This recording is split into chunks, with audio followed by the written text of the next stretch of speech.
मोदी राज में एक और जहां सुप्रीम कोर्ट के फैसले पे राष्ट्रपति सवाल पूछने लगते हैं, उपराष्ट्रपति सुप्रीम कोर्ट को सुप्रीम संसद बताने लगते हैं, तो दूसरी ओर सांप्रदायिक भाषण देने वाले शेखर यादव की जांच को रुकवाने के लिए संसद से चिट्ठी जारी हो जाती है। लेकिन ये चिट्ठी ना सिर्फ मोदी सरकार के लिए जी का जंजाल बनने जा रही है, बल्कि इस चिट्ठी ने मोदी सरकार की कलाई को खोल के रख दिया है। आपको बता दें कि एक और जहां पूरे मामले में बीजेपी और मोदी सरकार बेनकाब हुई है, दूसरी ओर कानून, संविधान और सुप्रीम कोर्ट के खिलाफ खूब लंबी चौड़ी लनत रानी झाड़ने वाले उपराष्ट्रपति जी भी बुरी तरह से फंसते नजर आ रहे हैं। देश के जाने माने वकील कपिल सिब्बल ने उनकी पूरी कलाई खोल के रख दी है और पूरे मामले को राज्यसभा में उठाने की बात कही है।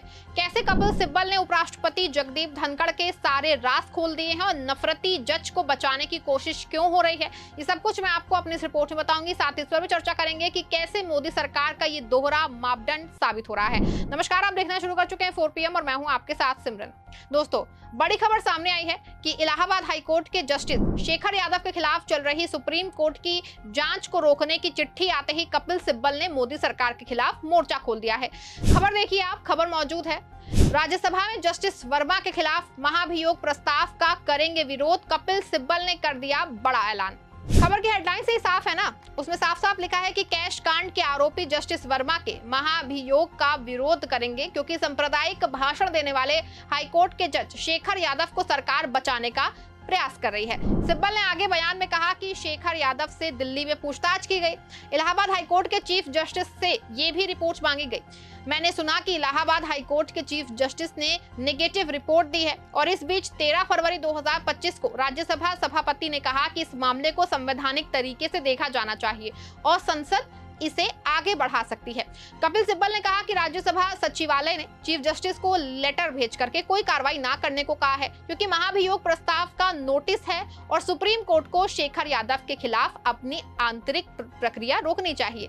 सिब्बल ने कहा कि मुझे समझ में नहीं आ रहा है कि ऐसा किस आधार पे हुआ है। क्या चेयरमैन को CJI को ऐसा पत्र लिखना चाहिए? इन हाउस प्रक्रिया सुप्रीम कोर्ट की अपनी है, इसका महाभियोग प्रस्ताव से कोई संबंध नहीं है। अभी तक महाभियोग प्रस्ताव को स्वीकार भी नहीं किया गया है। 6 महीने हो गए हैं और सिर्फ साइन वेरीफाई किए जा रहे हैं।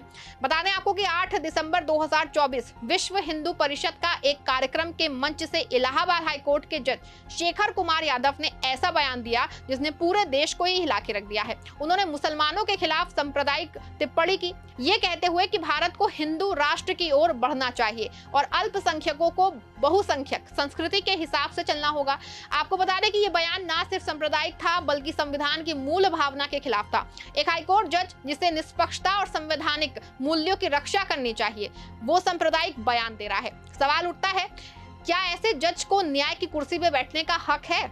लेकिन इससे भी बड़ा सवाल ये है कि जब इस बयान के पर देश भर में हंगामा मचा तो उपराष्ट्रपति जगदीप धनखड़ ने सांप्रदायिक जज को बचाने की कोशिश क्यों शुरू कर दी? क्या ये सिर्फ संयोग है या फिर मोदी सरकार की एक सुनियोजित साजिश है?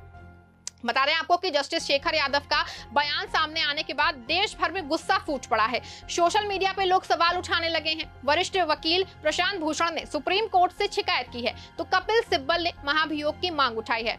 लेकिन केंद्र सरकार और उपराष्ट्रपति धनखड़ की चुप्पी ने सवालों को और गहरा कर दिया है।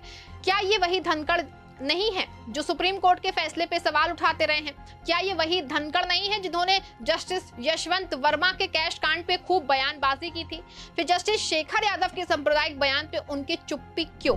आपको बता दें कि 13 दिसंबर 2024 राज्यसभा में एक नोटिस दाखिल हुआ। कपिल सिब्बल की अगुवाई में 55 विपक्षी सांसदों ने जस्टिस शेखर यादव के खिलाफ महाभियोग का प्रस्ताव पेश किया। ये नोटिस जो है वो संविधान के अनुच्छेद 124 के तहत था, जिसमें किसी जज को गंभीर कदाचार के लिए हटाने की मांग की जा सकती है। लेकिन इसके बाद जो हुआ उसे इस मामले को और रहस्यमय बना दिया है। उपराष्ट्रपति और राज्यसभा सभापति जगदीप धनखड़ ने इस नोटिस को सुप्रीम कोर्ट के महासचिव को भेजने का आदेश दिया, ये कहते हुए कि ये मामला संसद और राष्ट्रपति के अधिकार क्षेत्र में है। सवाल उठता है कि जब सुप्रीम कोर्ट ने पहले ही इस मामले का संज्ञान ले लिया था तो धनखड़ ने जांच को रोकने की कोशिश क्यों की?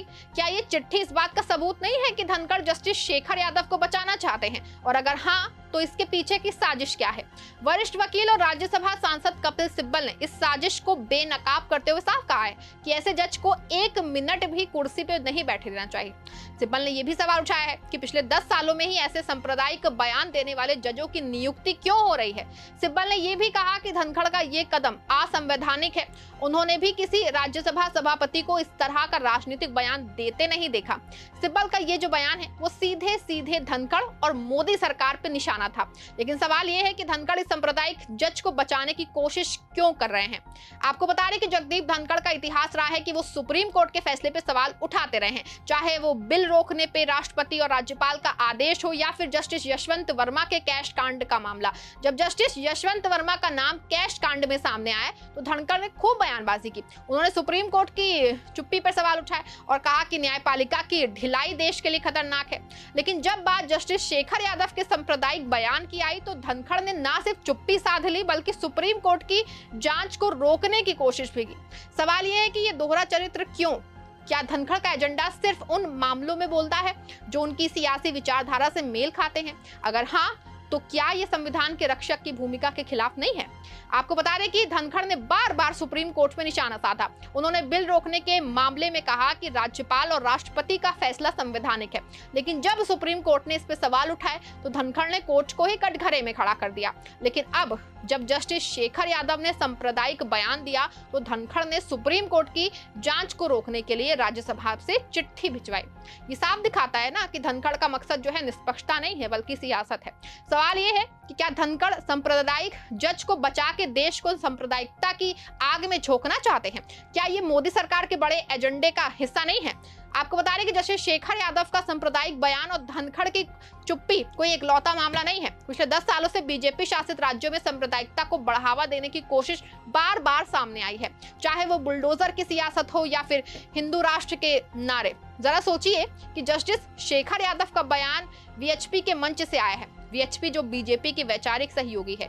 क्या ये सहयोग है कि एक हाईकोर्ट जज वीएचपी के कार्यक्रम में सांप्रदायिक बयान देता है और फिर उपराष्ट्रपति उसको बचाने की कोशिश करते हैं?